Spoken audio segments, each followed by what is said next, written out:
Is it ever okay to increase your type 1 error?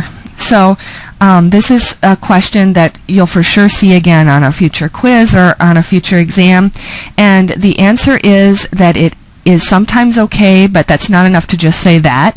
I want you to know some of the theory around it and understand the whole picture. And so there are a few reasons why you would be justified to do this.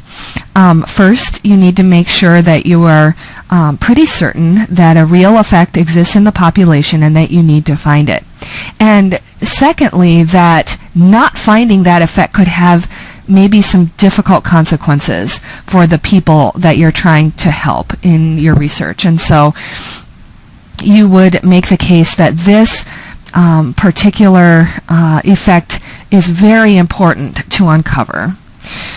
For example, if you believe prejudice is occurring, or if you believe that a certain drug or technique will help even a little bit to reduce depression levels or even suicide probability, then you would really want to see this effect, and so you might want to raise your alpha.